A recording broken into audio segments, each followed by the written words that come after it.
السلام علیکم ورحمت الله وبرکاته. دوستانو په دغه ویډیو کې به زه نن تاسو ته دروښیم ستاسو څنګه کولی سئ چې د خپل موبایل له کمرې څخه DSLR کیمره جوړه کړئ. یعنې ملګرو که چیرې ستاسو موبایل کیمره ډېره کمزورې وي نو په دغه ویډیو کې به زه تاسو ته یو دغسې کیمره در وښیم چې د هغه په ذریعه سره به تاسو وکولی سئ خاص د DSLR په رقم تصویران په خپل موبایل کې واخلئ. نو ملګرو دغه ویډیو له موږ سره تر پایه وګورئ او ویډیو خامخا در سره لایک کړئ، له خپل ملګرو سره یې شیر کړئ او د دغه رقم نورو ښایسته ویډیوګانو لپاره زموږ چینل سبسکرایب کړئ، ځکه په دغه چینل کې موږ ستاسو لپاره هره ورځ دغه رقم ښایسته ویډیوګانې اپلوډوو. نو ملګرو زه د ویډیو په طرف ویډیو شروع کوم.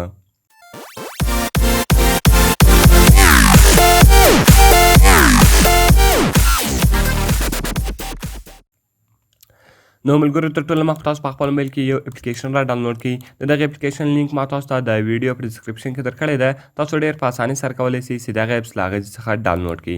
کله چې ملګرو تاسو ته آټو بلر بیکګراونډ کیمره دغه تاسو ډاونلوډ کړئ دغه تاسو په خپل موبایل کې خلاصه کړئ. نو کله چې ملګرو دغه کیمره تاسو خلاصه کړئ د هغه رقم اول اپشن تاسو ته درکوي ګیلري او دویم اپشن د کیمره، دریم اپشن د البم او څلورم د اودر اپس.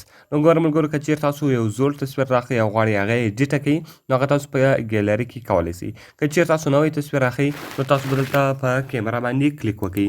نو ملګرو کله چې تاسو په کیمره باندې کلیک وکړئ د هغه رقم دغه تاسو الاو کړئ او دا به تاسو ټول اپشنان تاسو الاو کړئ او دغه رقم بیا تاسو راسئ یعنې تصویر به وروښیاست په هره کیمره باندې تاسو تصویر اخلئ هغه کیمره به تاسو وروښیاست هغه به تاسو جسټ ونس کړئ نو ستاسو موبایل کې به کیمره خلاصه سي او هغه دلته به بیا تاسو څه وکړئ تصویر واخلئ. نو ملګرو دلته تاسو ته کیمره خلاصه شوله. اوس که چیرې تاسو تصویر اخلئ څه تاسو دلته اټومیټیک تصویر اخیستلی سئ او پاکې ایډیټینګ هم کولی سئ. نو ملګرو زه راځم له ګیلري څخه یو تصویر راخلم. کله چې زه ګیلري باندې کلیک وکړم نو ملګرو کله چې تاسو په ګیلري باندې کلیک وکړئ هغه رقم په دا درې اپشنه باندې زه کلیک وکړم. کله چې ملګرو زه دلته کلیک وکړم دلته به تاسو ګوره راسئ یعنې ایمیج به وروښیاست. کله چې ملګرو تاسو ایمیج وروښیاست هر ځای چې ستاسو تصویران پراته ول تاسو به هغه تصویران وروښیاست. نو ملګرو زه راځم تصویران پیدا کوم. نو ملګرو دغه رقم به تاسو راسئ چې هر ځای تاسو تصویران پراته وي تاسو په هغه تصویران باندې کلیک وکړئ او دلته به تاسو هغه تصویر وروښیاست. هر تصویر چې تاسو غواړئ چې جوړ کړئ صرف او صرف تاسو په تصویر باندې کلیک وکړئ. کله چې ملګرو تاسو په هغه تصویر باندې کلیک وکړئ هغه تصویر به دلته تاسو ته خلاص سي.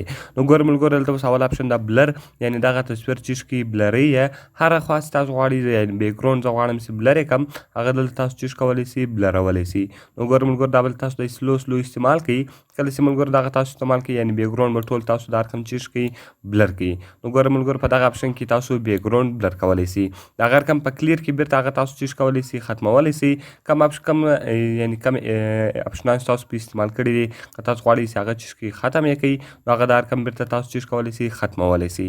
نو دغه رقم ملګرو اوس به تاسو په صرف او صرف تصویر خلاص کړئ او د هغه بیکګراونډ به ټوټل بلر کړئ. نو بیا به ستاسو موبایل کې هغه تصویر خاص د DSLR په رقم ښکارېږي کله تاسو چې هغه تصویر په DSLR کیمره باندې اخیستی وي. نو ملګرو کله چې تاسو دغه ټول سیټینګ کې وکړئ د هغه رقم بیا که چیرې تاسو غواړئ چې دغه سیو کړئ نو دلته تاسو د ډاونلوډ بټن درکړی دی تاسو په ډاونلوډ باندې کلیک وکړئ. نو کله چې تاسو په ډاونلوډ بټن باندې کلیک وکړئ دغه به دلته تاسو ته راوړي او دغه رقم بعد کې هم په دې کې تاسو برایټنس هر شی تاسو برایټنس زیاتولی سئ کمولی سئ. ملګرو بعد کې هم تاسو په دې کې برایټنس زیاتولی سئ او دغه رقم کنټراسټ کلرونه تاسو تیزولی او خپولی سئ. ملګرو په دې کې تاسو ما درته وویل سچوریشن سو بعد کې هم تاسو چې کولی سئ ایډیټینګ کولی سئ. نو صرف او صرف تاسو په ټیک مارک شا باندې کلیک وکړئ. کله چې ملګرو تاسو په ټیک مارک شا باندې کلیک وکړئ دغه رقم به دغه تاسو سیو کړئ او دغه به تاسو یس کړئ نو به دغه ستاسو په موبایل کې چې سیو سي. نو ملګرو کوم چیرې ویډیو خوښ شوي ویډیو سره لایک کړئ له خپل ملګرو سره یې شیر کړئ او د دغه رقم نورو ښایسته ویډیوګانو لپاره زموږ چینل سبسکرایب کړئ ځکه په دغه چینل کې موږ ستاسو لپاره هره ورځ دغه رقم ښایسته ویډیوګانې اپلوډوو. نو ملګرو په دعاګانو کې مې یاد ساتئ ملاویږو په نورو ښایسته ویډیوګانو کې. د خدای په امان.